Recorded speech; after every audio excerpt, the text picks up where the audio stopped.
Hello, everyone, and welcome. We are excited that so many of you could join us today for our conversation on Renegade Grief. I'm Pele Shalev, a public events specialist for the Public Programs Department of the California Institute of Integral Studies, a nonprofit university in San Francisco. We may be joining from different places all over the world. And as a representative of CIIS, I want to start off by expressing our debt and gratitude to the Ramaytush Ohlone, the original peoples and continual caretakers of the San Francisco Peninsula. CIIS campus is located on the traditional unceded lands of the Ramaytush Ohlone, which they call Yalamu. In the Ramaytush Ohlone language, Yalamu identifies both the people and the territory. This acknowledgement is only a single small step towards being in deeper connection and relationship with Indigenous tribes and organizations in our community, and does not begin to acknowledge all the native lands, languages, and territories where you are right now, where you live and work every day. I invite you to take a moment now to acknowledge the land where you reside, and to commit to learn more about the native communities near you, and to support their work. If it feels right for you to share in the chat, please do. We always recommend native-land.ca as a starting resource. Before we start, I want to go over a few general tips and troubleshooting items. We will have a Q&A after the conversation tonight. Please submit your questions at any time using our anonymous web form, which is linked in the event description below this video. We'll be pulling questions from that form, and we'll try to get to as many as we can. We do have automatically generated captions for this event, which you can toggle on and off using the closed captioning button in YouTube. Chat will be enabled during this event, but please note that it is not being moderated, and our presenters cannot see the chat. Chat is not required to fully experience the event. If you choose to participate in chat, please be respectful and avoid language that could be offensive or insensitive to others. You can turn the chat off at any time, and we encourage you to do so if you find it negatively impacting your experience in any way. If you're having issues with your audio or video, we always suggest that you start by refreshing the page. And then if you're still having issues, we suggest that you adjust your video settings within YouTube. Now, let me first introduce our presenters, Carla Fernandez and Gary Quan, and then we'll get right to the conversation. Gary Quan is a licensed marriage and family therapist with over 17 years of experience working to support a variety of patients across cultural and socioeconomic spectra. He currently serves as adjunct faculty at California Institute of Integral Studies, as well as Western Seminary, and is happy to introduce Asian American Chronicles, Tales of Mental Health and Hope. Gary advocates for more attention to mental wellness in the Asian American and Pacific Islander community. He and his wife have been married for 10 years and dote on their 16 nieces, nephews, and godchildren. Gary hopes to make it to every NBA, NFL, MLB, and NHL stadium for his bucket list, and is 69% of the way there. Carla Fernandez's work focuses on circles coming together to foster collective care and change culture when a new status quo is called for. She is the co-founder of The Dinner Party, a national network of peer-supported circles for young adult grievers, which has been featured in the New York Times, NPR, Oprah Daily, and cited in multiple books. In addition to her work in grief, Carla partners with a range of clients through her community design studio as an impact strategist and facilitator, particularly on initiatives related to climate change, democracy, and the arts. Carla is a senior fellow with USC's Annenberg School Innovation Lab and a Catherine B. Reynolds Foundation Scholar in Social Entrepreneurship at NYU. She divides her time between the Hudson Valley and Joshua Tree. And now, it is my absolute pleasure to turn it over to Carla Fernandez and Gary Quan.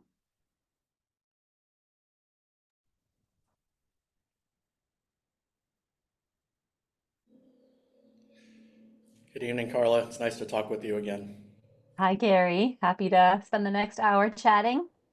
Yes, it's really, I just feel like I'm around great company by talking with you again.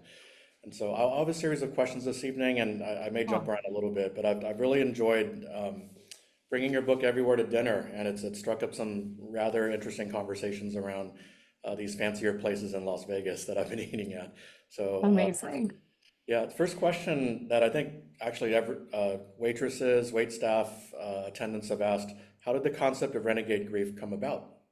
Amazing. Okay, so for folks listening, Gary and I had a chat earlier in the week just to vibe, to use a professional term, and he shared with me that he recently finished his own book, which is such a huge accomplishment, and as a celebration for himself, decided to go to Vegas for a few days and yet had this one homework assignment of reading Renegade Grief to prep for this, which at the time I was like, oh, I wish you were reading some sort of romantic fiction by the pool, but I'm happy that Renegade Grief provided good company and sparked up conversations with wait staff. And hopefully a few more people there now know about Renegade Grief. So thank you for your service, your advocacy.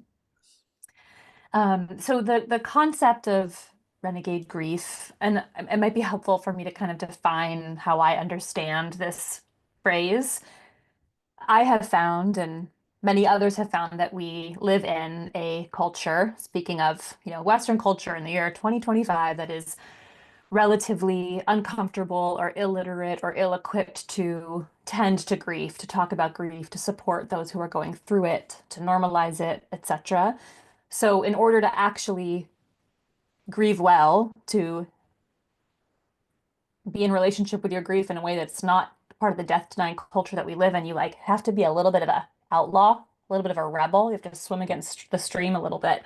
So that's where this idea of renegade grief came forward for me. And in the community organizing work I do through the dinner party, I heard story after story after story of young adult who maybe felt like they didn't have the tools or the social scaffolding or the permission to be in relationship to their grief, but figured it out anyways. And I see that as being this beautiful spirit of renegade grief. Excellent. In line with that, I glommed onto the term social scaffolding because that's a lot of the work I do in private practice, like helping people reconstruct the building sets of their relationships. I do wonder, like, what you think of the correlation between, let's say, some serious deficits in that scaffolding, and then the perhaps the inability or perhaps the lack of capacity to process grief. And I'm keeping Mhm. grief as a general concept, but what do you make of that? And I'm making an assertion right away, but what do you make of that relationship between the scaffolding perhaps not being as there compared to like the inability to process grief? Yeah. I think it's so, as you know, it's so individual based on the cultural context that people are coming out of and the type of loss and the age of loss, etc. And yet to just make it really simple, I think about where do we learn how to grieve? Like we learn from our parents and how, it was the death of my father that brought me into this work. And I had four living grandparents when my dad died. So I'd never seen my parent grieve their parent before. And, I think yeah, in that kind of paradigm of like we learn how to grieve at home, I think we're emerging from a generation that kind of had the breaking bonds model was the primary psychological best practice. So maybe there wasn't a lot of positive modeling around what it looked like to not get away from your grief as quickly as possible, but actually turn towards it and be in relationship to it. So yeah, I think that I don't know if that answers the heart of your question, but that's been an important way for me to think about like, why don't we have the muscle memory that maybe cultures had in other times and places where grief was tended to in the collective, in communities, within faith communities, etc. Sure. No, and I'm thinking about the conversation you and I are having existentially, but I'm also being conscientious of our audience. Like you said, it's unique and individual, and yet I think about this quote from Dr. Rob Niemeyer. This is going to be question number 9, but I pushed it up. Dr. Rob Let's Niemeyer. go. Dr. Rob Niemeyer states that we are creatures. I think he used the term creatures that crave attachment in a Mm, world of impermanence, and so that's been something that stuck with me given that I think grief has affected both of us in innumerable ways, but also such devastating ways. And so, what do you think of that statement, and where can someone go with that? I really think that grief is sort of our spirit body beings technology that we have to process impermanence, given that we attach. And I think that when we don't have spaces where we can actually slow down and be in conversation with others around our grief, we miss that technology that we have access to. And it's such, yeah, I love that quote. There's such like simple beauty in it. I think it rings really true. Sure, sure. And I hear more and more of this in my offices. I cried, not I myself, but I actually did when I lost my dog in 2007. But I cried more for my pet or my lost, you and I might call it our attachment object, as opposed to the Yeah. parent that or caregiver that brought us into the world. What do you make of that? Like, what's your sense of that? It's interesting. So the dinner party is the organization that I co-founded that is started um, as sort of an art project in 2010 and is now a nationwide nonprofit community of over 20,000 young adult-ish grievers, so 18 to 45, sort of the age frame that we work within. And very early on, when we were starting to prototype what this work looked like, we got some inbounds from folks that wanted to start a pet loss table, and we supported them and gave them the resources. And at the time, my co-founder and I were a little bit like, pet loss, really? Until I got a dog. And I feel like, knock on wood, God forbid my dog is actually mortal and like she someday will also cross the rainbow bridge. Yeah, I think that I imagine it will feel devastating in that she is a more consistent companion to me than almost anybody else in my life, save my husband. And I probably spend more time with my dog than I do my husband. Love him, but we're both busy people. So I think there is something about the disruption of the daily routine, the kind of like compassionate, all loving connection that we can have. And there's actually a chapter in the book about the importance of finding interspecies friendships and some of the ways in which Mm. relationships to animals, whether domesticated animals like our cats and dogs, etc., or animals in the wild, can be such a master class in what does it look like to let our kind of animal bodies lead when we grieve. I resonated heavily with that. My family and I are going to be visiting a wolf dog sanctuary in Canada this summer, so it's a privilege to be able to go visit Canada. But one of the first things we're going to show the kids is a wolf dog sanctuary and the ability to be with these beautiful creatures, but a lot of them have been dumped off as former pets and into these Mm, sanctuaries. So it'll be mm, interesting to see how the kids react. mm. I did want to go back to the dinner party was going to be my second or third question. Can you walk us through the life cycle of the dinner party and the various forms it's taken? You mentioned the pet loss table maybe being like an additive piece, but actually it ended up being maybe a critical piece. Like what has that journey been like for you? Yeah. Well, it's interesting because I'm not an alumni of CIIS, and yet CIIS played a big role in the early formation of the dinner party, and that my long-term therapist and spiritual director is an alum. And it was really in her office in San Francisco as I was processing the loss of my dad, talking through where I might find peer support, Mm, that she, in many ways kind of coached me towards hosting what was the original dinner party table. And what I found around that time was, I loved therapy, and yet I wanted to be able to talk for more than 45 minutes with someone who was like a little bit less professional and boundaried, which is, obviously it's an incredible, important resource in the toolkit to have the therapy space. And also I wanted people with whom I could pop open a bottle of wine and like unbutton my top button and kind of like sit a while. I went to some traditional grief support, but the ones that I had access to at the time all happened within the kind of medical institution that I had just recently clawed my way out of mm, after caring for my dad who had brain cancer for a year. And it was kind of like the last place I wanted to spend time, despite the fact that there was like incredible people and resources going into creating that kind of caretaker care space. As a 21-year-old, I was 21 when my dad died. It was like the basement of the hospital was not where I wanted to go on a Thursday night. And I was the first person in my peer group to experience the loss of a parent, so I couldn't necessarily turn to the friends that I had gone through every other life milestone with up until that point. They were more concerned, rightly so, with like graduating college and are they going to text me back regarding the romantic partner and roommate issues. And I was really hungry to talk about all of that, and also these big questions about life and death and grief and etc. So my dad was really into food, and the family dinner table was like our church, and the conversations that we got to have around that table are some of my fondest memories. And it's also the place where I acutely missed him the most. Like I remember the night before we buried him, listening to the sound of my family gathering around the dinner table and having this like extreme wave of grief that was like, oh, he's never going to get to do this with us again. And so it felt like, through the guidance of my therapist, it felt like the place that I actually, while it was a place I experienced the most acute grief, it was also where I thought my healing was going to come.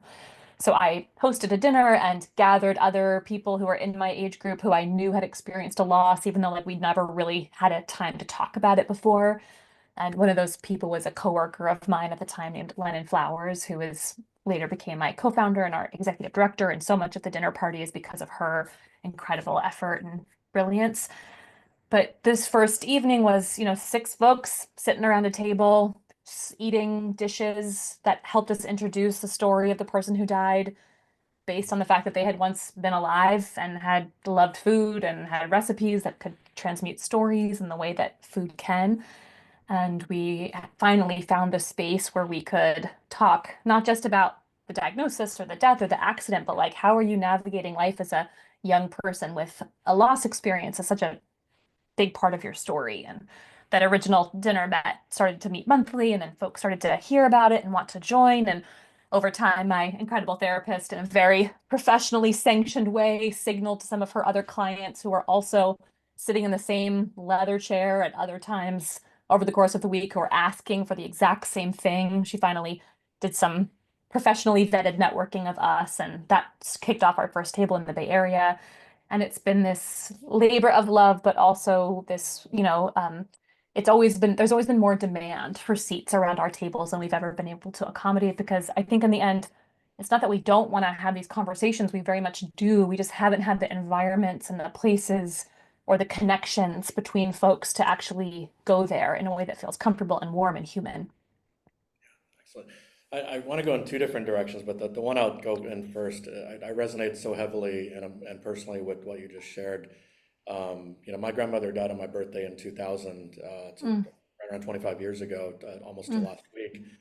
And the food thing matters so much. I think one of the last meals, or probably the last meal we fed her, was chicken feet, which is a big delicacy in our culture. And of course, we knew that she couldn't possibly even finish like a fifth of it, uh, but the gratitude that my grandmother had in being able to share a meal with us in the mm, hospital room, that still occupies the front part of my lobe most days, just to be able to like say goodbye without doing the formal talking through it, right? Because we were mm, not like even though I'm a therapist that's been experienced for a while, we're not a talking family, and so it's often doing around the table. And then I think too, I discovered you and I are San Antonio Spurs fans for good obvious reasons, and so mm. after 2013, they lost a devastating game 6 against Miami in the finals. I recall one of the stories they talked about was Coach Popovich literally pulling everyone out of the showers and getting them to like his favorite restaurant in Miami, and then going around each table and hugging each family member and each player. And his whole thing was about refueling the emotional tank. And I Mm, get it. For some of us who are not basketball fans in the room, like this may feel like we're talking a foreign language, but it was really something that hit home to oh, me because they were doing it around a dinner table. And the yeah. coach, who's known as like a kind of a gruff, tough guy, was actually crying with and hugging and holding his players. And of course, it would have worked out if they won Game 7, but as you might know, Carla, they lost Game 7 by 7 points. But still, I thought that was one of the more brave efforts they could do, given how devastating the loss was. So, Wow. I have so many questions about both of those stories. I'm curious to know what your grandma's name was. oh, Su Ling Tang. Suling Tang. And do you eat chicken feet now and think of her, or what's your relationship to that No, dish? so dinner party, as awkward as it sounds, I do, what I do is my wife and I cater Chinese food for our classes at the end of the semester. So whether Nice. that's sanctioned by the school or not, or by whichever school I teach at, it's just something that I do, given how awkwardly dysfunctional my own family is, but also too, it's my way of being kind of like a sharing figure with my students. But to your question, no, I don't eat I don't eat traditional Chinese food. So that's why it was really interesting for me to go out and score the best chicken feet in the neighborhood and then bring it to the hospital room for my grandmother, knowing that she wouldn't have it. But I just wanted to honor her memory. And so the way I've done it, and uh, I'm proud to this day of having done this. So I inherited her broken down TV. I guess they expected me to fix it or something like that, which is not my specialty. But I actually inherited a bamboo plant that was dying because she spent quite a bit of time in the hospital in her last days. And so I helped refurb or whatever, revive that plant and kept it alive for about 12 or 13 years. And then it slowly made its way to my in-laws' place. I don't know how it ended up there. And then it got folded into the garden somehow. And so I feel like it's Mm, made its new home there. But I did feel like I honored my grandmother, particularly not letting the plant die.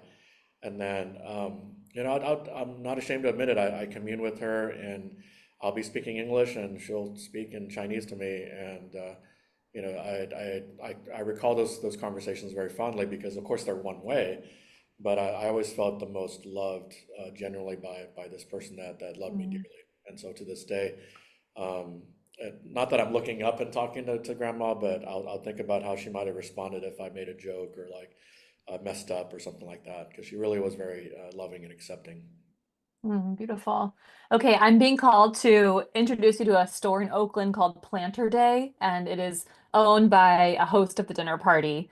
And they are incredible. It's Asian American owned, and a lot of their work is around the relationship between tending to plants and mental health. And they've done some programming for the dinner party inside their really sweet shop in Oakland. So put it on a weekend putzing around to-do list to go Yes, I get some definitely more need more bamboo putzing. plants. Yeah. Nice. Um, did you have any more questions? I'm pretty sure no one wants to Well, hear about the Spurs 2013 finals run, but we'll s- I'll just notice that cool that you noticed this coach and their ability to create a space around food to process the ending of something and that you offer that to your students in the same way. So yeah, I see you. yes, I appreciate it. On a more serious note, so this is my original question number two, is Renegade Grief, and I say this with sort of a warning for our viewing audience. I was pretty stern on the language, mainly because I was on the plane earlier. But is Renegade Grief an indictment of how we as a society have come to treat grief and loss, or is it more kind of like a call to arms of a sort to adjust or improve the way we grieve? So it feels very sort of polarish, but I didn't intend it for that to be that way. But is it more like an indictment on how we treat grief and loss societally, or is it more of a call to arms of a sort to adjust or improve the way we grieve? I think it's both. Is that a cop-out answer? And then it's a third. That's the third definition, which I will say. I think it's both a naming the fact that we live in a culture where, in order to tend to our grief, we have to be a little bit of a renegade, which I mentioned before. I think it's also a bit of this call to arms of like, okay, we are all in this club that we would never hope to be in, and yet we'll end up in eventually. And how do we see this as like an invitation into a life of depth and connection and authenticity and realness with the gravity that is grief? And then I think the third way that I've come to understand the phrase renegade grief is that grief itself is the ultimate renegade, and that it's like always defying norms, it's shape shifting. As soon as you think you've kind of got a handle on it, some new milestone comes up and suddenly there's like a new layer to your grief. So that that that framing came up in my interviews with some of my subjects, and it's one of my favorite ways to think about what renegade grief means. Is grief itself is the renegade. One of the interesting things I had the privilege to do, and I can't say I take any credit for it, it just happened to happen this way when I was working in the county jails, Mm, Santa Clara County during the holidays. Real brief, I'll keep it to the brief, but like oftentimes if you get arrested or incarcerated closer to like Thanksgiving, Christmas, because people take that time off in sort of law-related courts and things like that, oftentimes our people would be stuck in jail well past Christmas and New Year, and so they would often mm, be there. They would be there until January and February. And so in the unit I worked in, I worked primarily with medium security female inmates, and so that was sort of like my vibe, but also I guess my specialty there. And so what we would do in December is just do, instead of doing process groups, we do grief groups. And one of the fun mm, things, and this is mainly just to tell you like how much I resonate with this, looking at grief please. with our patients, is that we would have these stations. So imagine doing a grief group in the middle of a jail holding area, and having big group there to process like our moods and our mood scores and things like that. But then we'd have these stations where I actually got to sneak in stuffed animals, because you can't sneak in stuff inside the stuffed animals because of x-ray machines. And so I could bring in stuffed animals into the jail. And so we had a co-regulation station where you'd see these tough women that could probably beat me and you up, but their maternal instincts would kick in when holding a teddy bear. So they'd be holding the bear or the kitty cat or the dog, and you'd see them soften up in a side table, and that was really not invigorating, but it was really heartening for me to see that. And then I had a letter writing station where people could write letters to people at home, because these were often mothers, grandmothers, daughters that really missed being with their people during the holidays. And then there was a meditation station, so I often gave them like little scripts or templates to work off for meditation. And then the best part, and I think this is more of an homage to the dinner parties, like I'd have an invitation to the whole dorm and saying, Carla needs some support today. Would two or three people mind coming together with Carla and going off into the corner and just providing any support Carla needs? And you'd see people from different walks of life be able to comfort each other outside of jail charges, outside of past maybe gang enhancement, those sort of things. Like you'd see people comfort each other, and so to me, like that was one of the real reminders about how grief brings out our humanity. And so that was something that I was very proud of in sort of bringing to the jails, that every December, knowing these people would not have their next court date until mid-Jan or mid-Feb, just sad to see. So that's Wow. something I wanted to mention. Yeah. Listen, I would have written about that in the book if only we'd met a little bit sooner. I Sure. wonder what you learned about the nature of grief, knowing that we grieve when people die, but we also grieve when we miss important life milestones or when our life is going in a way that we didn't expect or we're losing control or agency. I wonder what you learned about grief in that powerful Yeah. experience with those women. That essentially, because again, I'm cis hetero male, I have little to nothing in common with most of them, and so there is that ability, that perception that maybe I am someone that's not trustworthy because I'm coming in and trying to do these nice process groups. But one of the interesting things is we would do these during that month. We'd do coloring contests too. So the first for the women that did want to do the process groups, they could they could submit an entry into the coloring contest, so long as whatever they got on their entry, if they won first or fifth or 20th prize, but they had to send it home to their kid if they had a kiddo. So the idea is that what I learned was, once they made it less about the prize getting, because there was some people that would, like, I'm not a good coloring person, so like I would probably be dead last. But when it made it about their mom or their children, the care and the love they put into it, and so my job was to affirm that for them. But I found myself often weeping inside because of my own, strange relationship with sometimes my parents as well as my loved ones. And so it was a real learning lesson that no matter what we determine on the outside of how people look or act, we had something really good going there until COVID, right? I mean, COVID is its own sort of grief mountain, but we had a pretty good thing going there for like 3 years of just knowing that I could get to be with my inmate population. We do group, we do individual, but that December timeframe was really special for a lot of us because we often didn't get a chance to do that. Mm. Beautiful. This is an interesting pivot too. So what is your professional and personal opinion on Dr. Elizabeth Kubler-Ross's stages of grief? Again, sort of polar looking. Has it stood the test of time? Has it outlasted its purpose? Or do you feel like it's a next step towards something like a Renegade Grief or like my chapter on grief in my book? Like what's going to be historically how people see Kubler-Ross? I hope that she is forever celebrated as the badass that she is and the field builder and she was one of the first, how I understand her story is she was one of the first people to actually ask people who are dying, like, what is it like to be dying versus, watching people through a glass window or approaching it purely more clinically. And my gripe, as many people have griped, is that like the 5 stages that she distilled based on observing people who were preparing for their death and later extrapolated to like, I think also this works for people who are grieving, and yet they're quite different, I would imagine. I don't know. I have never been preparing for my own death in an acute way, Yeah. thank all the gods, and yet that's been the kind of cultural criticism is like, is it really one-to-one or is it more apples to oranges to prepare for death versus grief? I am a huge fan of David Kessler, who's her co-author in the book Finding Meaning, and I love that addition of like, it's not just about acceptance, but then there's sort of this moment of like, now what? And how might I use my grief experience to be the kind of jet fuel to become the activist that I always knew I could be, or to find some sort of, calling that feels aligned. And Yeah, I think that her work is complex, and we live in a culture that is like so desperate to create a top five list and a checkbox and complete like a linear 1, 2, 3, 4, 5. Can I get on with it? That I think, it's her thinking got sort of diluted and oversimplified and distorted. And you Google grief now, and that's Google image search grief, and there's like two images that come up immediately. It is women looking really sad, often crying, or it is like the 5 stages of grief in sort of like a checkbox format. And oftentimes that's the only kind of like science that people can speak to. So she's a revolutionary.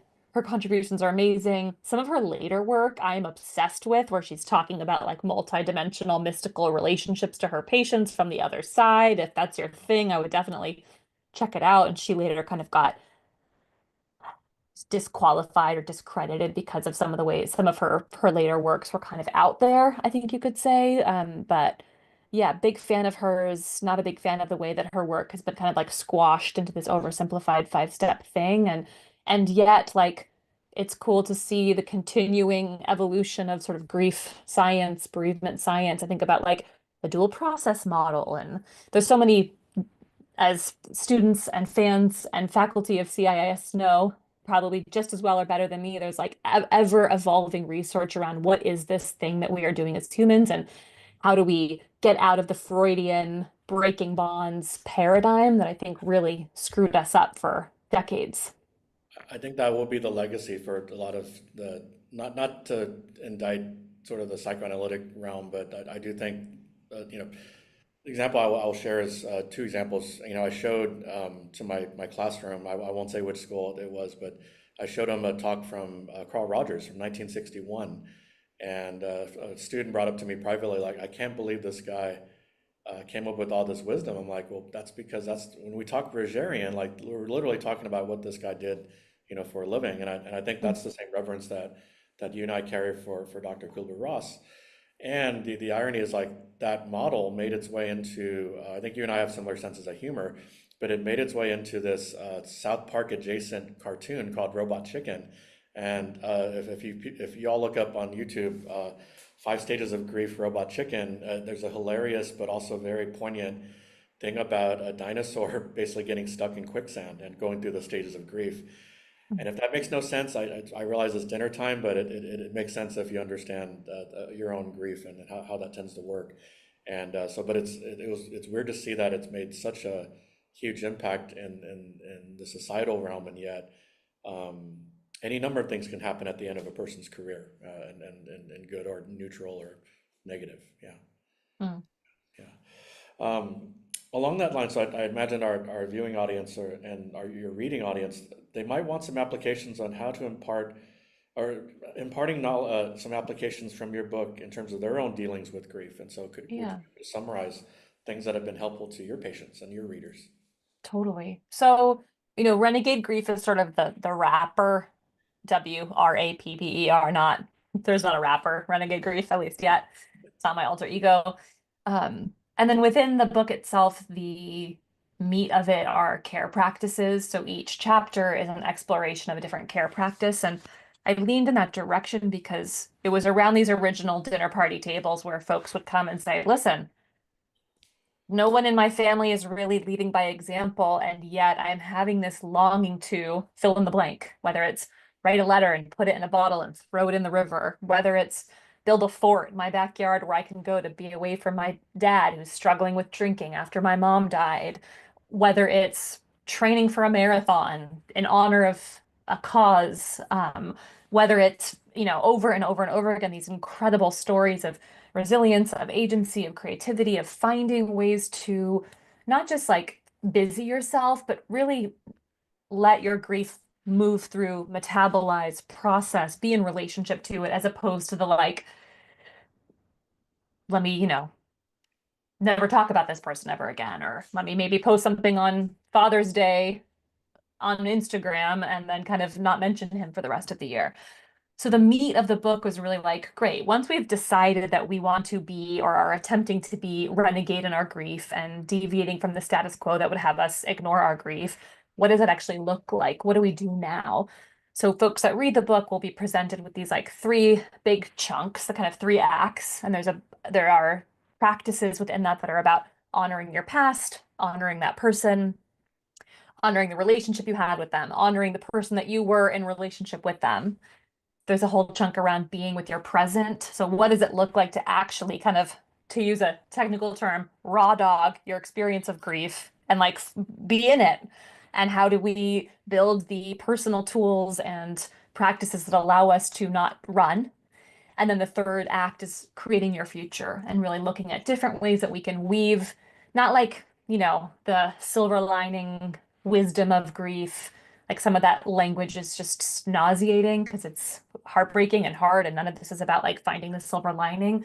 And yet, I have heard story and story and story of people who have found ways in which their experience with loss is actually having them think differently about their vocation or think differently about what it feels like to be home in the world, given the person that was home is no longer here, or what the causes are that they want to fight for, or how important celebration is for them. So that's kind of the scaffolding of the book, is this past, present, future framework. And within each of those, there's about 8 different care practices to dig into. And within the chapters, there's anthropology and science and a little bit of my personal story to lead in, but mostly stories of people who I have met who I'm like, how did you think of that? Like, how cool are you? Who told you that you could do that? Oh, nobody, you figured it out yourself or through peer support. Like, bravo, and please let me share your story with the world. Yeah, very cool. Very cool to hear about. I mean, cool is not a clinical word, but very, very, very cool to hear We can about. be cool. Yeah. Let's see. I'm debating between number 6 and 7, but so number 6, what's your take on the role of spirituality, if any, on processing and working through grief and loss? There's like, I have a few different answers to that. I have, and the dinner party has always remained a very sort of agnostic point of view, and that like all are welcome and there's no proselytizing, there's no like home Yeah. court advantage towards any kind of spiritual belief. And regardless of whether someone is raised in a faith tradition that they still have a healthy relationship with, raised in a faith tradition that they no longer have a healthy relationship with, are totally unmoored from any kind of faith tradition, inevitably conversations about grief talk about or lead into conversations about the spirit, whether it's our living person, human spirit, and what is kind of moving through us, whether it's the spirit or the memory or however you want to refer to the relationship that you have with the person that's no longer here. And even when I was working on this book, that one of the publishers I was talking to was like, "So is this a spiritual book?" And I was like, "Nah, it's not, but it is about matters of the spirit." And that felt like an important distinction for me to make. Um, in we talk meditation, we talk about my relationship to Catholic lore, we talk about Buddhism. There's all these different threads that I pulled on in creating this book. And there's a chapter on tending to your sacred, whatever that might mean to you. But I think that, and there's interesting research that I cite that's like people who have a spiritual relationship or sort of a sense that there's something greater than what meets the eye, are able to cope differently with a grief experience than people who maybe think it's like lights out at the end. So it's interesting to kind of look at that data. But I think grief is, for many people, the gateway drug into asking these big questions of the mystery, the unknown, what happens when we die, where did they go, how do I want to live now that now that I know that this is like very impermanent. And it's very cool to be in a secular and yet sacred space like a dinner party table to be able to talk about those big questions. Yeah, I'm processing a lot of that. I'm also thinking about grief being the gateway drug. It's the cannabis to be able to think about. Yeah, it makes a lot of sense. And I Sorry. mean that very complimentary. I know gateway drug is like usually a bad thing, but I'm like, maybe we just call it the gateway. Maybe we don't have to Yeah, make it a yeah, drug. yeah. Um, I'll just say a little bit of trigger warning. I'm a cis hetero male, and so I wanted to leave you the most controversial question before I get to more of the more stuff that I really want to ask. But I think to like how much our society what I've seen, particularly from other cis hetero men, and so I did this little psychological experiment in Vegas. So I wanted to save this for our conversation today. I just, out of my introversion, just started greeting everyone like on the elevators. And can you guess to what percentage people greeted me back? So I would just be like, good morning or hello. What percentage do you think of the people greeted me back, Carla? I would imagine that after like the sun went down and the drinks started flowing, it would go up to like half, but probably less than that. Maybe 1 out of 10. You tell me. Actually, you're in line with, I was probably more closer to 2 out of 10 or 1 in 5. Mm, And for me, like the, the humanity in me was saddened, that the part mm, that still thinks a lot of hope for humanity, which is still there.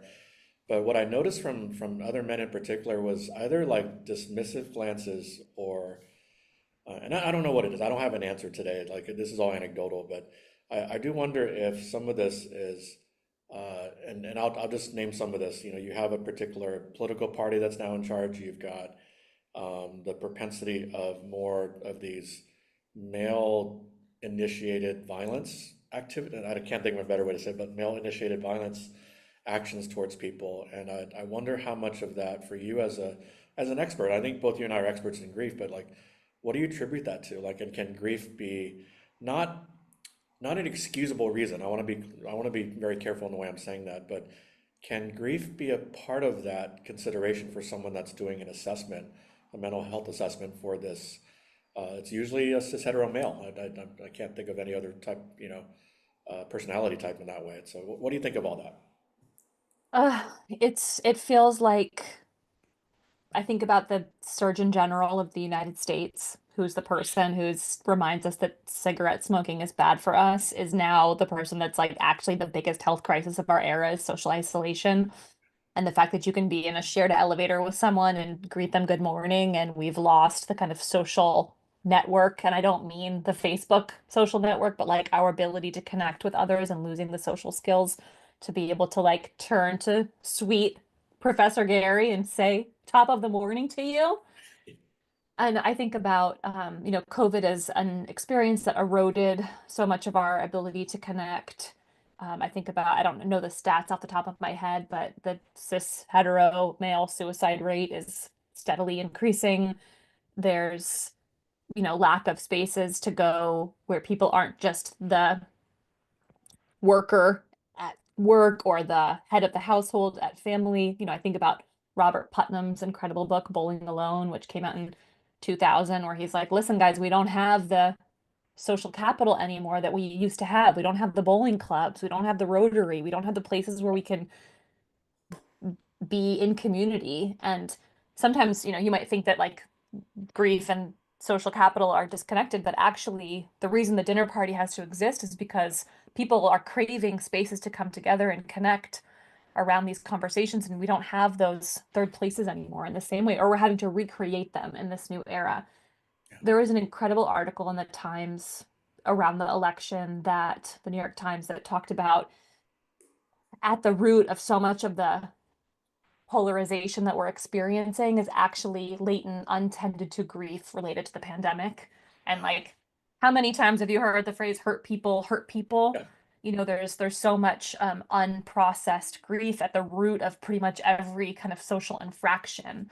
So, in the ways in which someone could look at my work and be like, oh, that's nice. It's individuals caring for their own loss experiences. I'm like, it's so much bigger than that. It is a political process to train people to build the skill that is taking care of their grief, tending to it, being in relationship to it, being able to let things go, being able to talk to people who are unlike them but are grieving just like them, and not close up within ourselves, within our communities, within like the broader civilization that we're living in. So there's lots to say about this, but my call to action for the kind of professional community that may or may not be listening is how do we think about grief as a bigger aperture, not just the thing that happens when an individual dies, but as a critical life skill we all need to be building to make it through the rest of 2025 and beyond.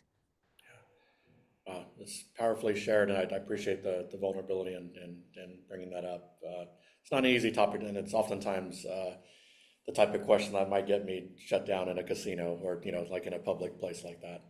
Yeah. And this is like, we have to stay in conversation. It's interesting. My co-founder, Lennon Flowers, and dear friend, she's taken this work in a direction for herself that's all about, it's under a banner called Trust Labs, and it's all about creating conditions for repair in places and communities that have had an experience of rupture.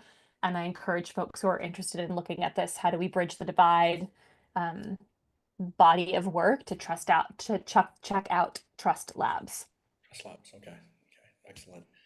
Similar concept. I promise this is the last question related to like sort of male grief, but in the movie Avengers Endgame, so I'm a big pop culture person. It seemed like so many of the characters went about grieving in just a multitude of ways. The character played by Jeremy Renner ended up going to Japan and destroying criminals. Like that was his one thing. Um, Thor ended up going to go seek out Thanos and lopping off his head, and then Captain America starts a support group and ends up talking through most of it without letting the other people talk from the movie. So, I guess what would you say is an appropriate or self-compassionate, honoring way to go about, even just in the first days or even the first hours or days or weeks of a grief episode? And you're right, like I don't think it has to be someone leaving the planet or ascending to a different plane, but it could be, I'll share in my case, like I really loved my church fellowship in high school, and then I went 5 hours away to college and had nothing for 2 years. And not nothing, but I think I didn't know how to translate those Mm. wonderful lessons learned in sort of this spiritual cocoon, yeah, I guess spiritual bubble, and then go out to a place where like I wanted to explore my identity and also do it with other people that felt safe. And I'd lost my way for a couple of years. So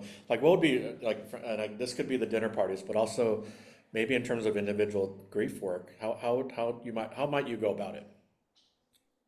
Well, I want to just put a book on your radar, which is Superhero Grief. Have you heard about this? Yes, yeah, Okay, it's Bob. You mentioned Bob Nehmeyer earlier. I love it. It's basically they look at the kind of the pantheon of Marvel, etc., and map different grief psychology work against each of them. So, okay, good. Glad that's on your radar.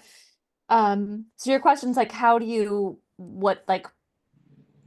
do? How do you sit with it? Like, what is the kind what does of the first 1 week look like for someone if it's I got laid off from my job because again work rejection mimics attachment rejection or is worse yeah. than attached, so like what do they do in that first week? I wish there was a like 1, 2, 3 I could give you. And there is some version of that of like reach out to people that care about you so they know that what you're going through. Listen to yourself as best as you can because what you need might be totally different than what somebody else needs, and any kind of prescription that anyone could give you might not work for you and work for someone else. So like reaching out for support, being your own best expert, and then like the third thing, trying to sleep. Sleep. And it's interesting. I have a good friend of mine just found out this week that her brother died from suicide, and it's each time I'm get the message or get the call that like another person in my inner circle is suddenly going through this fresh and new, there's always a moment where I freeze up and I'm like, what do I do? Because what I actually want to do is fix it for them or solve it or take the pain away, as I'm sure you do all the time. And then I like breathe and realize this is going to be a long haul. And while this friend of mine has, someone staying with her and has gotten lots of DoorDash gift cards for the first week and is moving through it day by day, I like to remind myself that like it's a long tail and I'm gonna put the death anniversary on my Google Calendar and I'm gonna make sure I check in on month one, on month three, on year one, on year three, and just like be in it together. And yeah, I think so much of this work is about how do we recreate the social norms that allow us to show up for ourselves better, but also to show up for others who are going through it. I love being it together, and one of the things I'm trying to do in faith-based communities is to actually, I'm going in the direction of like, let's not do thoughts and prayers, but let's actually check in with our folks and actually be with them for, even if we keep it pragmatically an hour and a half, or do it over a meal, but sit in the back. Like I'm always thinking of pragmatic ways that people could be there for each other, because Yeah. the thoughts and prayers component often feels like a drive-by. Like you're just like, hey, I'll think about you, and I gotta go take care of my wife, you know. Yeah. And yes, those could all often be true, or I've got work. But for the griever, they're often, uh, bereft of having the people nearby, or even Mm, beyond the first, let's say, 7 days or 10 days or 21 days. mm, There's not an assurance that they'll have that being a together component going forward. mm. Yeah. Yeah, yeah. I want to do a hard pivot to, we've got 10 minutes left, but I wanted to talk about climate change, and I wanted to leave you a wide berth of like, where are we? And I think to like things, in these modern times where things are not working as prominently as perhaps they did before, and that sounds like very first world privilegey type of things to say. But what's climate change and grief? I want you to see if you can make like a margarita pizza out of that together. What are you seeing from your perch? Totally. That we are actively grieving the ultimate mother, which is Earth. And while that might sound like, I don't know, I'm with my people here in Northern California. I grew up in Monterey. I feel like I can say it how it is. Um, I did some experimentation a couple years ago with taking the format of the salon style dinners that we have and actually gathering people to talk about ecological grief. And Oh, one of them was specific to the Columbia River Gorge fires that happened in the Pacific Northwest. That was like a very precious, beautiful piece of land that burned. And the other gathering was on the eve of a climate summit before a group of people are about to go in and talk like hard facts and indexes and yeah, carbon sequestration numbers. Like, how do we create space to also breathe and talk about and relate around like the emotional reality that is trying to stop species from going extinct and all of the things that are supporting life being threatened.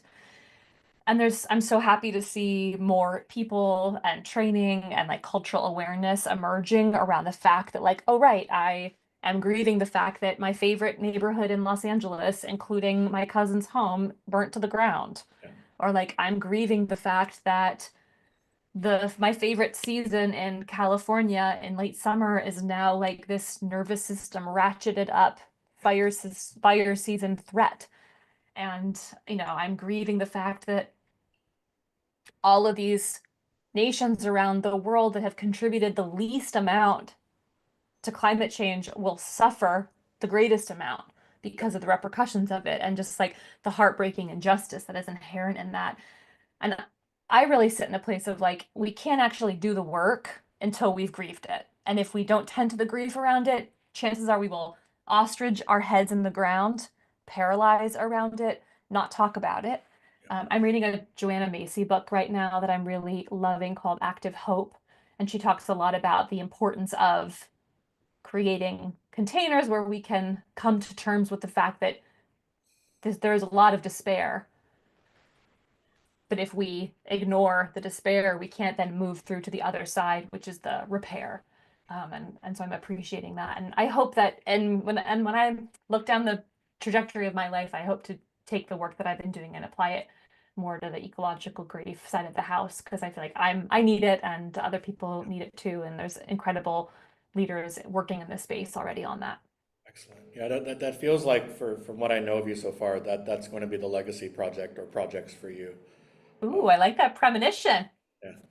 And well, for me, like I never in a million, I thought I'd be doing criminal justice reform my whole career, and then I ended up with my own people, and so I do think Mm, like there's maybe our legacies come to us in that way. Um, mm.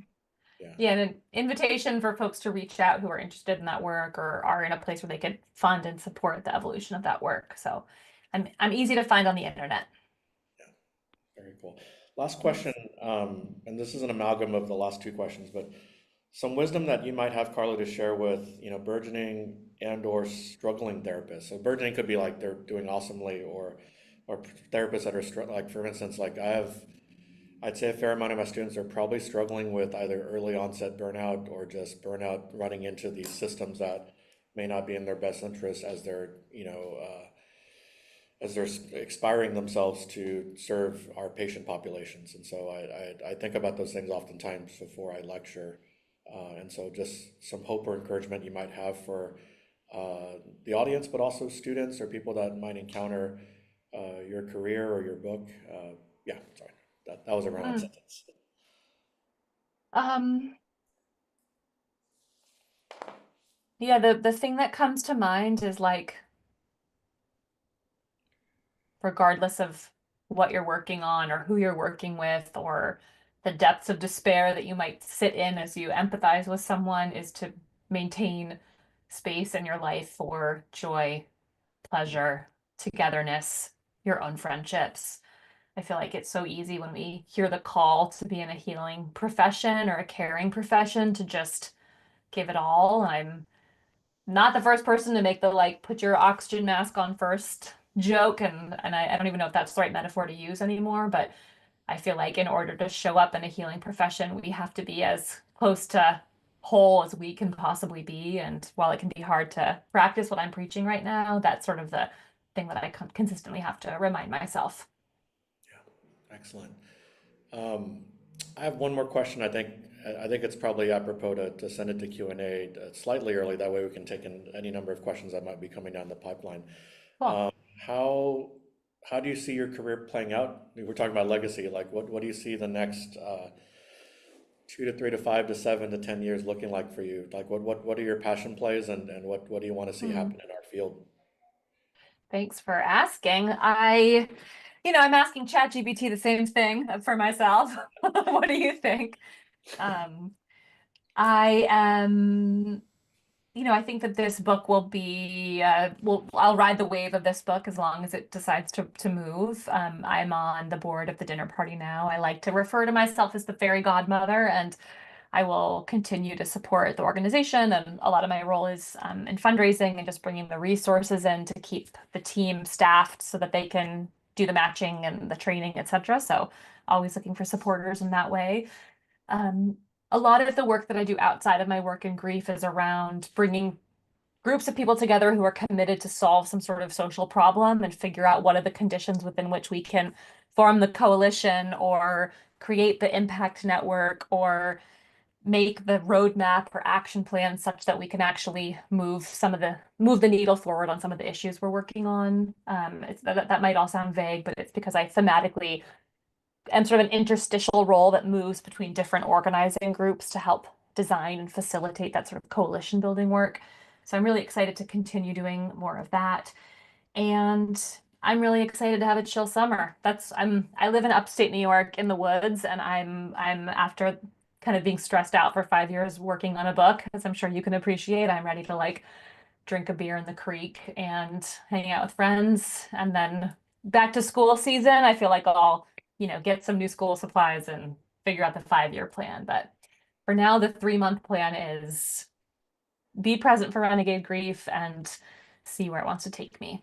Excellent. Yeah, and I understand that you just had a book tour, and so I want to applaud you for being participatory in that, and showcasing your book, because it's something that definitely I feel like you're an instant hero of mine for being able to accomplish all that Oh, in such a short amount of time. oh, right back at you. I'm excited to read your book, and I'm glad that we're in touch now, and yeah, excited to follow your path forward too. Excellent. I'm doing a quick time check. It's 20 after the hour. I'm gonna look at the Q&A portion here. Excellent. So we have, if it's okay with my people in charge, I'm gonna just jump straight into the Q&A from Oh, here. And so, first question, how can we cope with anticipatory grief for others and ourselves? I'm right there with this person while still enjoying our lives. Wow. Yeah, that's a great first question. So how can we cope with anticipatory grief for others and ourselves while still enjoying our lives? dude, this is it. That's like, how do we be, how the question is like, how do you live as a mortal being that loves and cares and connects? And I wish I had like a pithy answer for that, but I'm like, ask me after I've sat on the meditation cushion for 40 years and contemplated Yeah. the path to enlightenment. I read Susan Cain's book recently called Bittersweet, and there's sort of this beauty in life that is a combination of being so happy to be in the present moment, but to already be missing it. Yeah. And yeah, I think that's just like the balance of being human. And if anybody has a better answer than that, I am freaking all ears. No, I think sorry, I'm just jumping to comedy. Please. Spaceballs, like, what happened? Oh, I just missed it. I know I didn't watch the movie, but like my wife shows me the snippets all the time.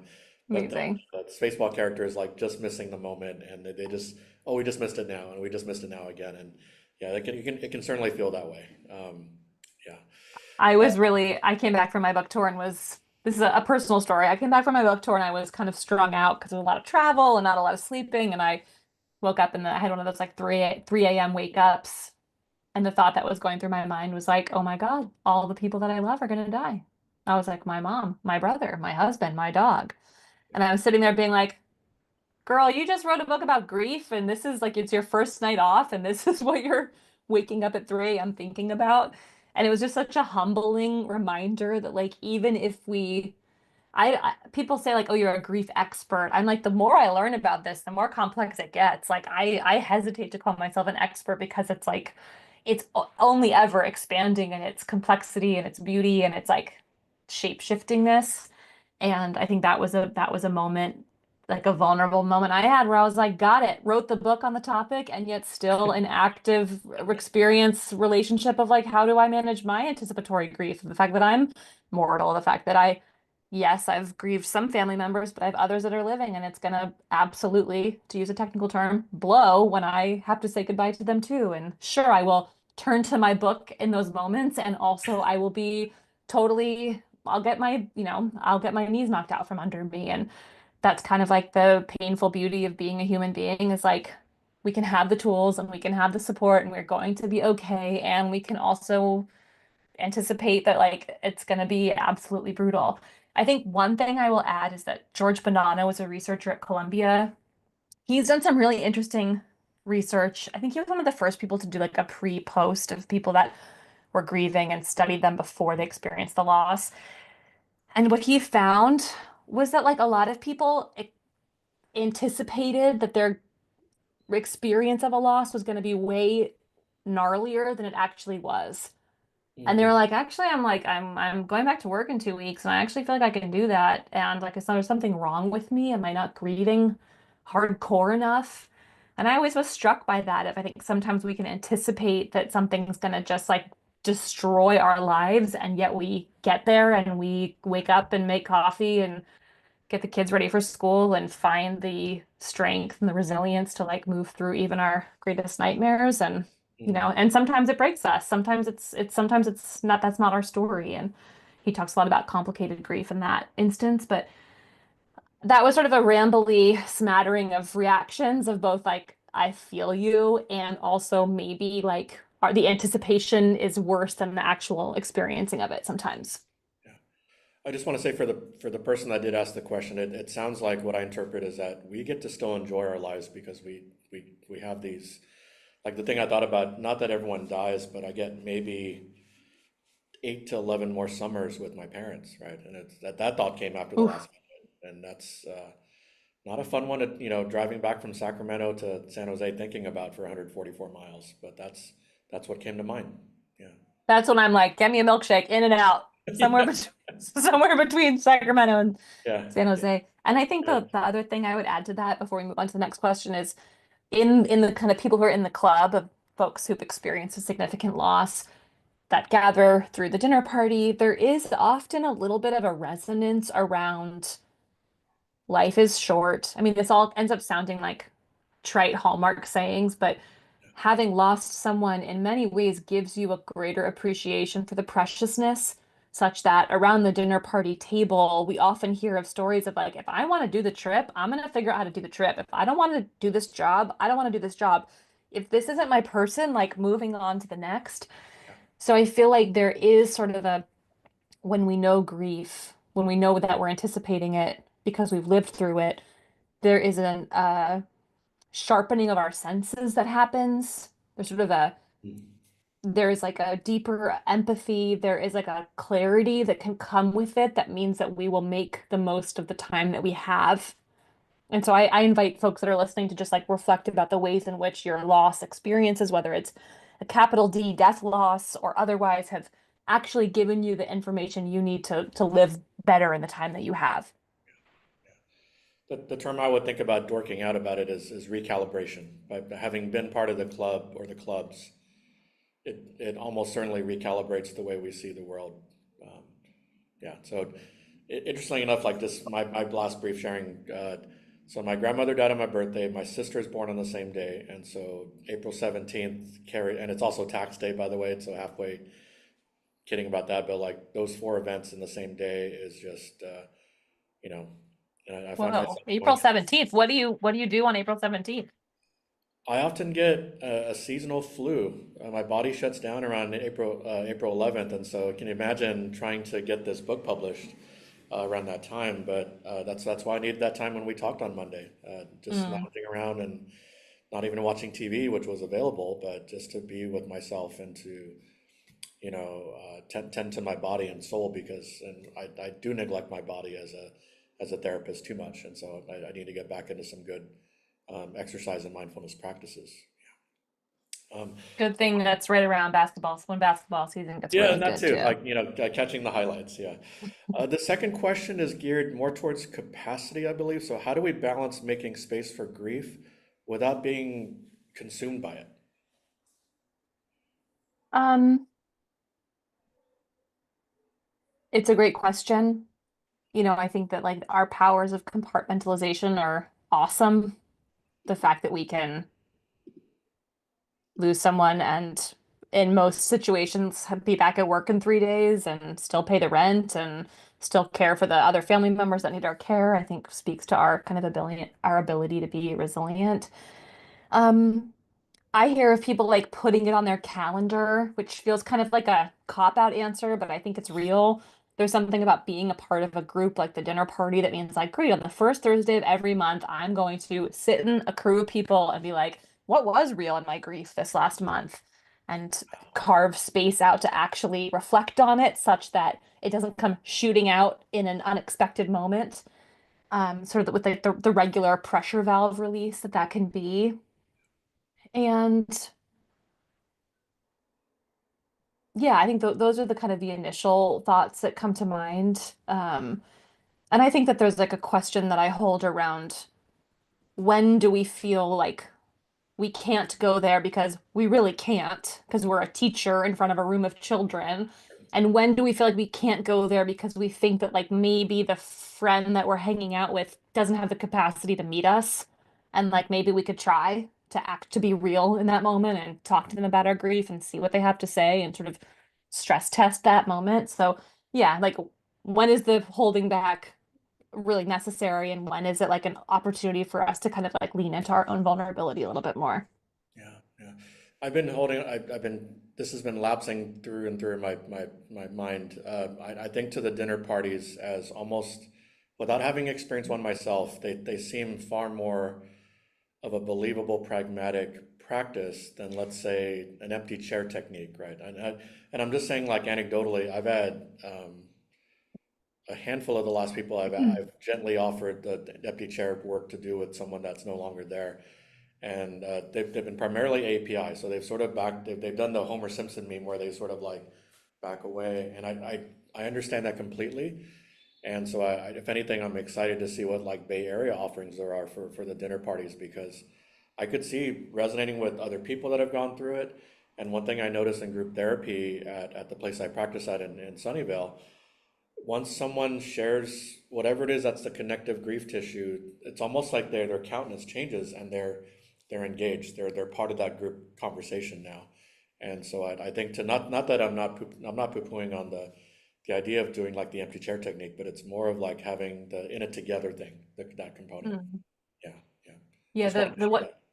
yeah, I love that. It's really the kind of what I've seen and what a social scientist we've worked with has seen is it's about the process of normalization that happens around the table of like, oh, you have that really weird, obscure, kind of dark thought that I have too. And like, you're totally fine and normal, and we can talk about it and laugh about it and move on.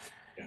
It's not that people leave the dinner party necessarily having their like new best friend, although that happens sometimes. We hear all kinds of wonderful stories of friendships forming, but it's really the ability to know that like you're not alone and you can remove the social isolation and the awkwardness that gets layered on top of the grief, take that away so that you can actually be with the grief itself and move through it.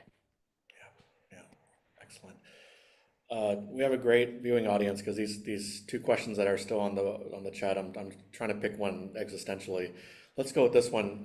Can you talk about disenfranchised grief, Carla? How do we allow ourselves to revisit old wounds or losses that were never mourned when they happened or around the time that they Mm, happened? mm. It's such an important question. I think about disenfranchised grief as like what are the grief experiences that we've lived through that the culture that we live in doesn't recognize or see as valid. And, I think about like an easy way to look at this is many company bereavement policies only allow you time off if the person was like Yes. a spouse or a parent or a child. But I'm like, what if I was raised by my grandmother and she was my mother? I don't get any days off. Anyways, I could soapbox about this for a while. Sure. Um, the question was sort of like, what do we do with them? Yeah. Yeah. Well, a thing that we've seen a rise in within the dinner party community is affinity spaces where people who often are going through a disenfranchised loss experience are like, I actually want to be with people that have been through that thing too, whether it's loss from a violent death, whether it's loss of someone who struggled with addiction or died because of an addiction, whether it's identity, whether it's a BIPOC table or an LGBTQ table.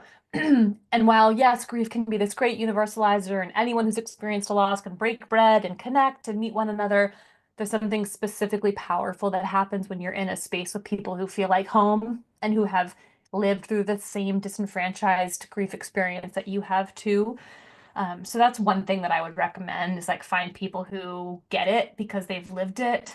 And yeah, I think that the importance of creating space and having friendship with folks that you can open up with about your grief means that there are probably layers of your own grief experience that you've never had permission to speak to or let hit the rays of the sun before and actually see how it feels.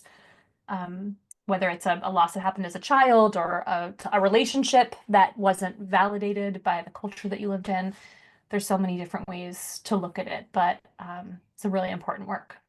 Yeah, great answer. I appreciate that you took the time to address it.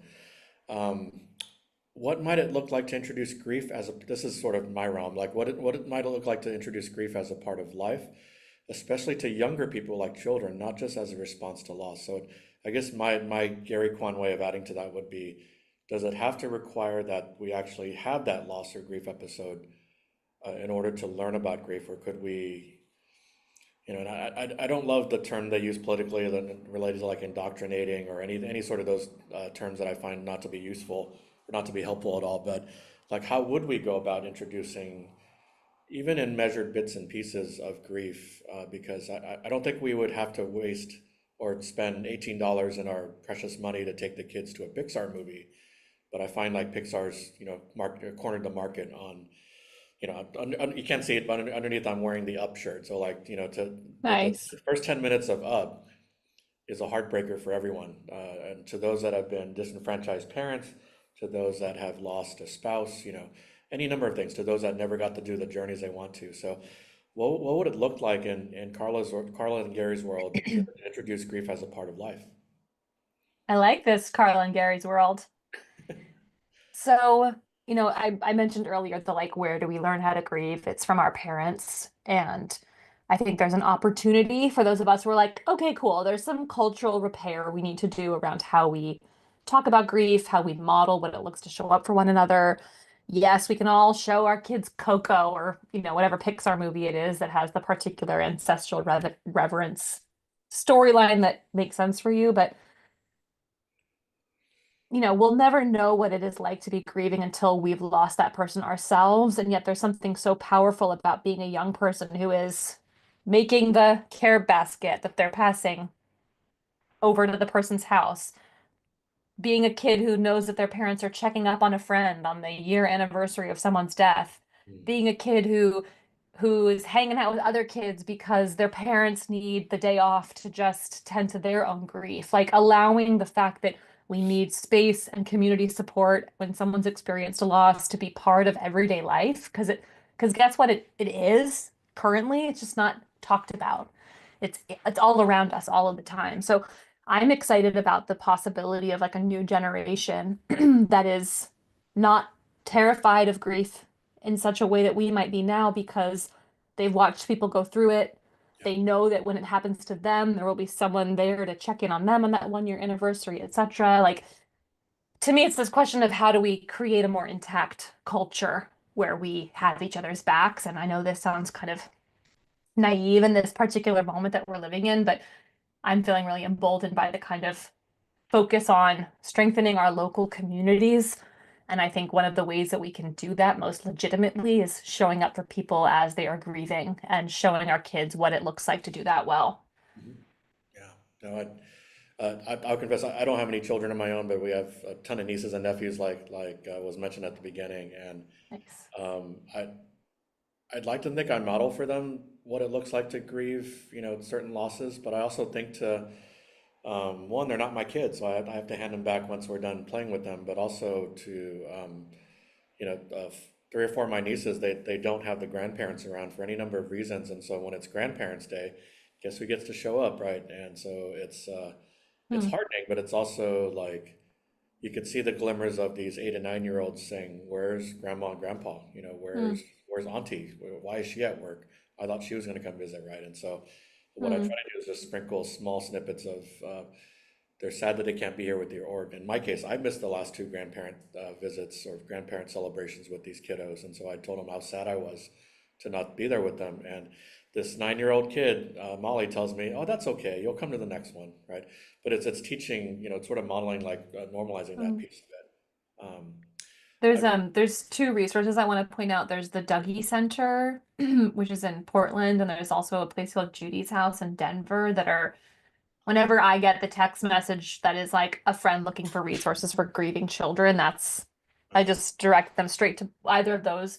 They're both brick and mortar grief support centers, but they really are leading in care for kids. And I'd also point out Experience Camps is an amazing nationwide network of camps for kids who have experienced a loss and want to do fun kids things, but also tend to their grief. So, in case anyone listening is concerned about a kid who's tending to their own experience of grief, those are all A+ things to check out. yeah. I really like this next question, as well as presumably the last question. But how can we support people who aren't grieving having lost something or someone, but are grieving not having that thing in the first place, like a parent?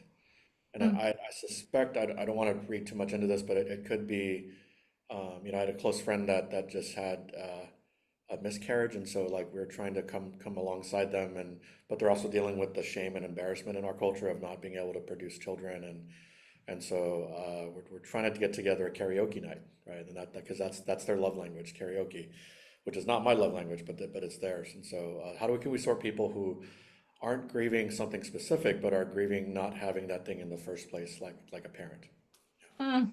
I so appreciate that. And I love this Gary Quan karaoke night suggestion of like creating an experience that, will bring that person joy, even if it's not like on the nose asking them, but what about your miscarriage? One thing that's relevant to start with is that we have kind of expunged the language of loved ones from our organization's vernacular, because we have plenty of people that come to us and they're like, listen, my dad died, but like I probably wouldn't describe him as a loved one because we never had a relationship to begin with, or he was my abuser, or like any of the other reasons why someone could very much still be grieving someone and yet have a complicated relationship with them. And that's been a big learning for us as an org to like open up the tent. That like we don't just grieve like the beloved grandmother who had our back. We also grieve the parent and the parent that they never were that we always wanted. So I think there's just like a big old normalization that needs to happen that like even if you weren't the closest, even if they weren't A plus, even if they weren't like the Pixar family member, that doesn't mean that you're not still grieving them and need space to tend to that. That feels really real. There's been more and more work happening around normalization related to fertility loss, fertility struggles, miscarriage. There's a book that came out this week called Normalize It, written by a woman that wrote a book called I Had a Miscarriage, or something like very close to that. And it's cool to me to watch these conversations get open up in culture. It's something like a quarter of all pregnancies end in miscarriage. And yet we don't talk about it, but also maybe that's okay because it is private and I'm glad that there are more and more resources being created by people who are really leaders in those particular fields about like what do we do. I've always found that like it's never a bad thing to send a caring text message to a friend who you know is struggling, period, full stop. Better to send the message if you have the instinct around it than to not because you're afraid you're going to say the wrong thing and you're going to remind them that like they're sad that they had a miscarriage, although that's like all that they can think about. So my guidance is just like even if you don't have the right thing to say something, but do it in a way that doesn't have any kind of personal expectation to get the well, you're such a good friend, or the kind of getting clear about like what your ego secretly might wanting to hear in return and being okay if that's not at all what you get to hear back. I also think briefly to like just the necessity to have supportive and civil dialogues, which again, that probably was something we've been grieving since the beginning of our talk, is that Yeah. those aren't as apparent post-COVID. So I think about, I'm excited for this next generation of students that I'm working with because I think they'll carry the mantle hopefully very capably. Yeah. Yeah. Um, Beautiful. okay, so 4 questions left. Let's get through it in 8 minutes or less. So can you speak to the intersection of grief and disability? So this is one where the coupling is just uh, awful for better usage, like so difficult for the person suffering. And then a loved one of mine has chronic pain and struggles with the constancy more than the pain itself. Mm. I have learned a lot about this from my friend Akila Kadei, who writes a lot about living with disability. She wrote an incredible book called White Supremacy is All Around. And she talks a lot about the intense level of grief and the intersectionality of grief that is living with a disability, especially in an invisible disability that people can't see and empathize with and care for and tend to. And yeah, I validate it, I normalize it. I think that there's so many similar and intersecting issue areas between how we don't want to look at death in the same way that we don't want to look at disability. And also know that within those communities, there's like incredible joy and agency and creativity. And I'm curious how we tell more of those stories and normalize the grief that is inherent in it. But I would definitely check out Akila Kadei's work and tell her that I sent her to you. Sounds great. Yeah.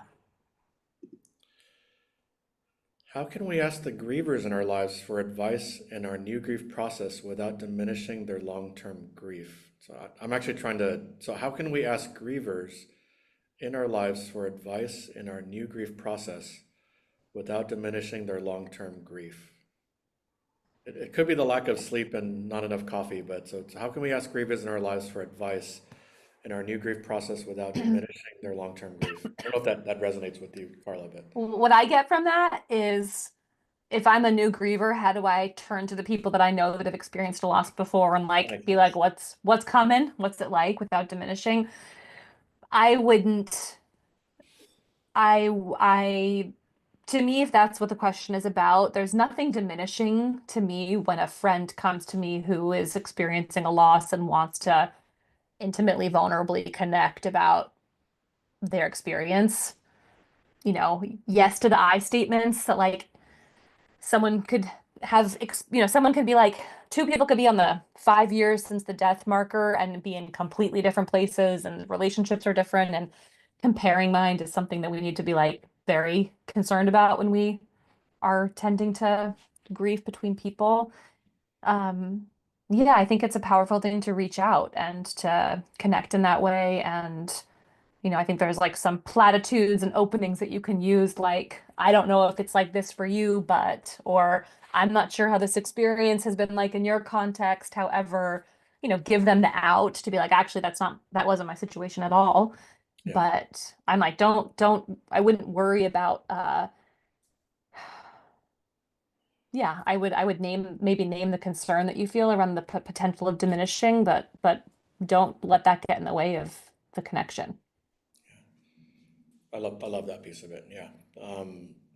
In a lot of ways, not to, like you said, not to force it, but it does seem like the people that have been the long-term sufferers or long-term grievers can be an initial touch point. Could be, but it's also out of respect for whatever they've gone through. And um, yeah, it speaks to like the ability to share.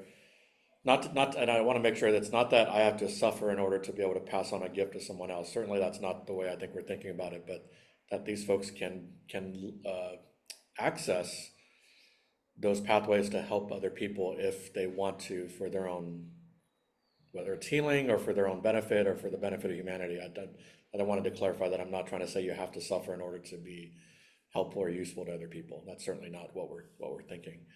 Um, And is that like to be a big sis or a big bro or a big sibling to someone who's like newly grieving can give you a whole new perspective and lens on your grief experience. And there's like such value in that kind of perspective. Yeah, yeah. So this is going to be a two-part last question. What part, if any, would you say joy plays at the dinner parties and in the process of grieving? And then on a similar but different note, will you plug how people can get involved with your dinner parties? Sure. Um, I mean, I laugh that it's a party. It's like, yes, we gather to talk about grief, but it is, and I've never laughed harder than I have laughed around the dinner party table because we are holding space for the heaviest and hardest, but out of that springs like some of the most hysterical and absurd and silly conversations and the dark humor. And I think that there's a little bit of a feeling around it that's like, yes, even in the heartbreak of a loss, we're going to stop, we're going to cheers, we're going to share food, we're going to do this like simple feasting ritual that humans have always done for as long as time has existed and grief and culture has existed. And it kind of connects. I get a lot of joy from feeling connected to a tradition of people who have honored the dead. Yeah, Um, and yeah, and I think that, it's not like we're all exclusively talking about the accident or the cancer and the diagnosis. We're also talking about how we're navigating through our life, whether it's vocationally or relationally or our hobbies or our pets or our family. And it's so much about how do you tend to joy in your life despite the fact that you are also grieving. And that praise and joy and grief are kind of like two sides of the same coin. And yeah, I feel like around the dinner party table, we can actually flip the coin back and forth. yeah. So, and I think to get involved, thedinnerparty.org is the website where you can check it out, learn more about our programs. We're mostly doing both virtual and in-person tables. We're always looking for volunteer hosts to start a table. You can find out more about what that means on the website. We're also relaunching a buddy system. So in case you just like want a person that you can connect with as opposed to a group of 10 or so, that'll be relaunching soon. And we have started in the last few years a workplace training program where we're going into organizations and institutions that want to be more grief ready, grief literate, and are training sort of staff and managers and leadership teams to make sure that they're not ignoring the realities of how grief is impacting their culture and giving them very simple, easy, applicable tools to start tending to it. So those are some of the ways that you could get involved with us. And my personal website is carlafernandez.co, where you can find out more about the book and the other work that I do in the world. And Carla, you may find that I might be volunteering at some point. Once our books have, run their course, or Please. yeah, hopefully they don't run their course, but I'm saying maybe subside a little bit. Last question, what is bringing you both joy these days? Oh, What is bringing me joy these days? Okay, we just got a chat saying this is the last question. Um, I am, I feel like this will probably make sense to this audience. I feel like I've been in a season of like a lot of, in Chinese medicine, what is referred to as yang, and have been sort of out and touring and talking to people and being out in the world. And I'm definitely entering a season where I'm emphasizing the yin, which is giving me joy. So I've been doing a lot of putzing around my house, cooking, walking my dog, catching up with old friends, obsessively cleaning out closets and drawers in my house that have kind of gotten dusty in this era where I've had my blinders on, and I'm finding a lot of joy in this sort of the simple pleasures of just like being a being a normal person, going about my day. So Excellent. and I've been reading this really good fantasy series that I've been loving. And the first book is called Daughter of the Forest. So if you're into sort of, yeah, fantasy Irish folk tale fiction, check it out. Excellent. I'm doing two things for everyone and for Carla. So I'm kind of basking in the glow of the book, to be quite frank. I don't want to sound in any way narcissistic about that, but so I'm basking in the glow of the book. But I'm also the two other things. I'm trying to make it to all 58 California counties because I'm grieving the Lassen National Park burning down 5 years ago, and also my favorite waterfall in Big Basin National Park having also burned down. Ah, I'm trying to make it to all these counties in 2025. And then the one I've been holding on to this, but I've been probably grieving the fact that I'm not a dad, and for any number of mm, reasons. I'm happily married, but haven't been able to be a parent. And so I've been heavily investing in my twin nieces. I guess I can say they're Bree and Tessa. They're really just adorable people, little people. And then and Molly. They're a year apart, but they're practically triplets. But I've been going to their basketball games on the weekends and just keeping stats for them. And I know it's kind of difficult to like, you don't keep stats for like YMCA games, but they want to know how many passes they made and they want to know how many shots they tried.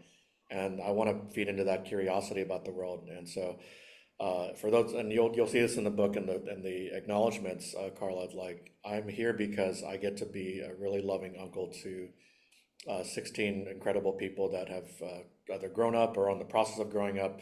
And so my role is really sort of as someone that's both therapist, counselor, but also uncle, because I had an Uncle Charlie that really thought a lot about me when I didn't think a lot about myself. So that's kind of mm, like the big thing. So I want to be an uncle to these. Some of them are still little kiddos, and others are like giant adult kiddos. And so mm. I've promised all of them I'll always be their uncle, and my wife will always be their auntie.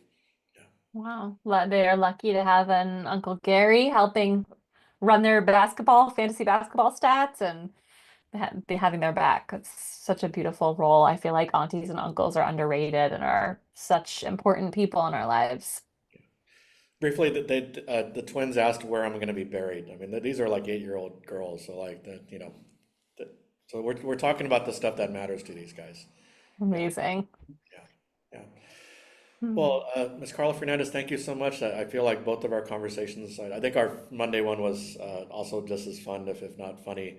And Yeah. I'm grateful for the opportunity to participate as your moderator today. And I'm really excited to see where you go from here and where the book goes, but also the dinner party as the, I forgot the term you used earlier, but like sort of like the lead cheerleader, the lead songstress for the dinner parties. And I just express my gratitude for you and the viewing audience that you came here today. Thank you. And I have so many friends and mentors who've gone through CIIS, and have such respect for it as an institution, and I'm grateful to get to hang out with you in this kind of way. So big fan over here. Thank you. Well, I wish you all a great evening and look forward to hearing feedback as you see fit.